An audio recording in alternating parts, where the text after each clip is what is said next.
welcome back to the channel. And we're outside. As you can see, it's been snowing, it's freezing, and I've just been filling a little hole that we've got for the waste pipe from the downstairs toilet. So now that's filled, it's out of the way. Well, I've removed the waste pipe, it's out of the way, and now we can look to get the plumbing prepped, ready. So I'm going to get inside because it's absolutely freezing. So let's go. And this is going to be the focus for today's video, or maybe more, this whole wall. So plan being, what I want to do is need to sort out these pipes. So we've got cold water feed there, hot water here. Previously, I just blanked the hot off, and then I added this connector in here, just temporarily, so we still add as cold feed to the boiler. So what we're going to do is, the waste pipe, as you can see, the hole there was there, so I need to fill that. But what that'll do is allow me to move this further back, so that'll come down and then across, and I'll change this pipe here for a longer one. And then what I want to do is bring my hot and cold water feeds up this wall, and then that I'll put an isolation valve on either one of those, and then I can shut them off, and then that'll allow me to know where we're at, and I can prep all the hot and cold feeds for the outside taps that are going, well, the garage taps that are going through the wall, the hot and cold for the sink, and the cold feed for the toilet. And yeah, so that's what we're doing in today's video. I don't think I'm going to look at the soil pipe just yet. I'm a bit, not nervous, but that type of thing, of cutting it until I know exactly where the toilet's going to sit and how far I can get it up towards this wall. So we'll see how we get on, see how I feel. But yeah, I'll go and get the water turned off, get it drained as much as I can, and then look to disconnect these and get them rejigged a bit.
Messing with water is quite nerve-wracking, and I don't really like it, but we're done, and I'm quite pleased with my efforts. So what you can see is the grey pipes are the existing that come in, which is the supply for the downstairs toilet. So what I've done is equal connector there. I was going to put that one there and cut this one back, but I felt I didn't want another failure point under the soil pipe that were harder to get to. So I've left it here where I will be able to access it in the future. And then we've moved the supply, I believe this is the supply to the boiler, we've moved that over to allow me room for the soil pipe, which is obviously going there and round. And then we've got some elbows up here with coloured clips, so I know for future which one's hot and which one's cold. And then what I've done is 2 more equal connectors, and then I've transitioning into copper, purely because it'll be on show and I think it'll look nicer when you go in the cupboards. And then I've put 2 isolating valves on top. So what I can do now is it prevents me from needing to turn the whole water supply off to the house. So now that can sit there until I do further work. So the plan now is to build off this, not much higher, but I want an outside tap that way, which is going to go out of the wall and be the supply for the irrigation system that's in the garden, which is not quite in yet, but it will be in this coming summer. And then we can build off it this way, a cold water feed for the toilet, and then hot and cold for the tap, for the sink, and then I can go hot and cold into the garage with isolating valves on everything, so I can sort of isolate everything individually and take it from there. So yeah, very happy with how it's turned out. Touch wood, no leaks as of yet. Now, I just wanted to touch on a few bits that I found was useful. Move these out of the way.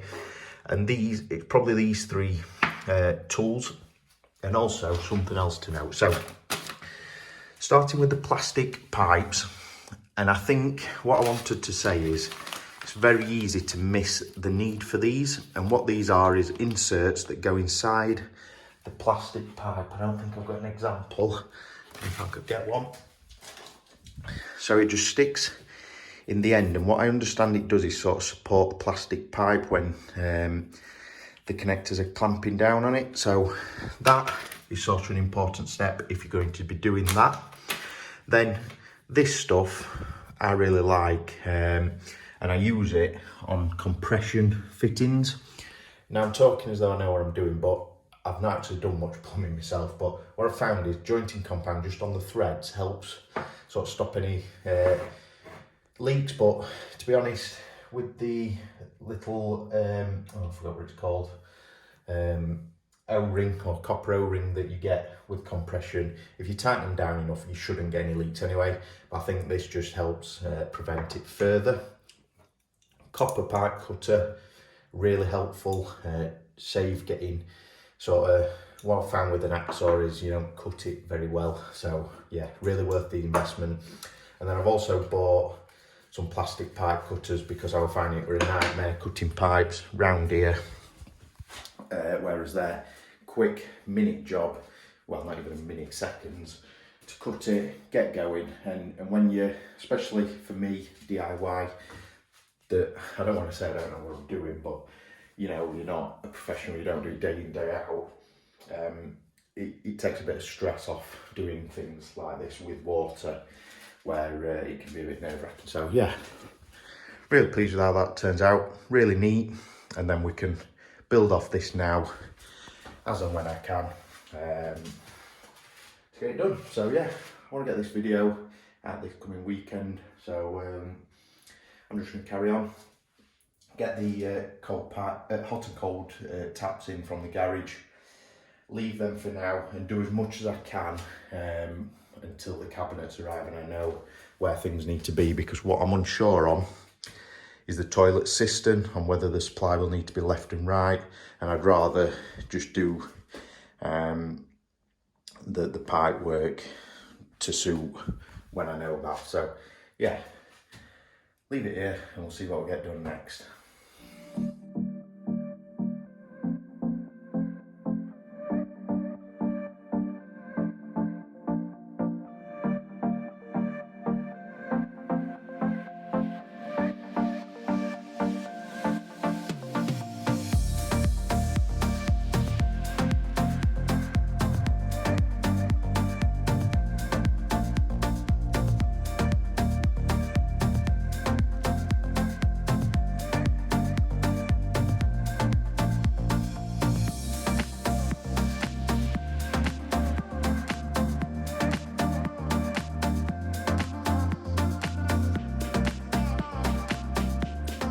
before I do this, I just want to make a quick note.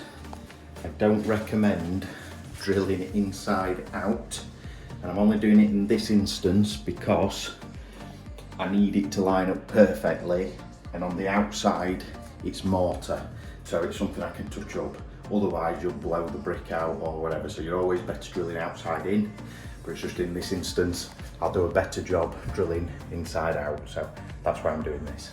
Just a note.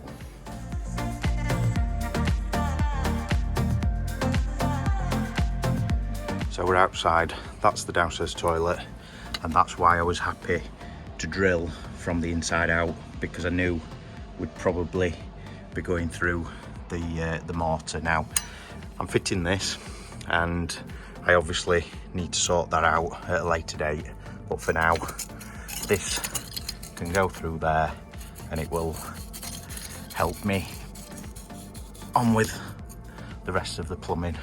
But yeah, we'll sort that at another time.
So we've had a bit of a change with how we're going to do things, and just a sort of a shout out to those over on Instagram that have highlighted the problem, but weren't really a problem because I was doing it anyway.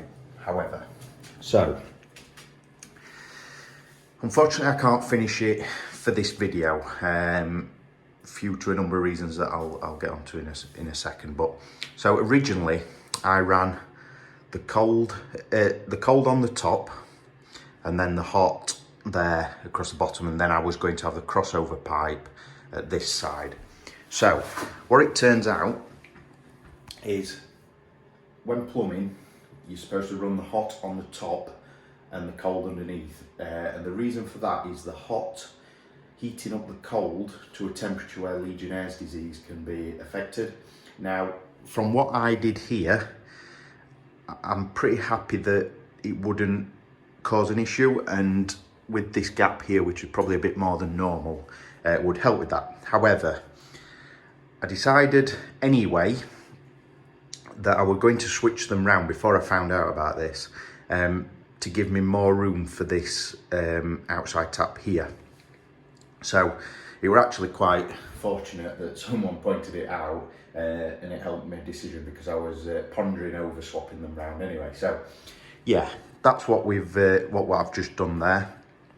And also I've done a bit more mocking up of everything else. Now, something else you'd have seen is what I've done is I've drilled some bigger holes through here and popped some 22mm pipe through the wall for each outside tap, because what I understand with copper, it doesn't like concrete. Not that there's much, if any, in the wall, maybe the blocks, but it helps protect it. And something else I thought is, if anything does leak, then at least it's going to leak into the pipe and then be visible to me at the eye. So that's what I've done there, and as you can see, the pipes just come through. They're not fixed in place, so things might look uneven at the minute, but just bear with me until things are cut to the right size. Now, another change, so I was going to do soldered everywhere, and I've changed my mind, because, so like here, that's soldered, that's fine, these will be soldered. It's not soldered yet, it's all loose and just mocked up for now. But these joints here, and these ones, so this is obviously going to be moved over and it'll just go up and into there. I'm going to put compression fittings on them. Now, I don't anticipate needing to take them off ever. Now, what I'm thinking is, if I do have any issues where I need to remove those outside tabs, it's going to be a nightmare with them soldered. So I'm going to solder these elbows and then just have compression fittings on here, which will help, unless I go down the push fit, you know, these sort of elbows down there. I'm not sure yet, but we'll see about that. So just appreciate that's not finished and it's not gonna, but overall I'm quite happy with how it's coming together.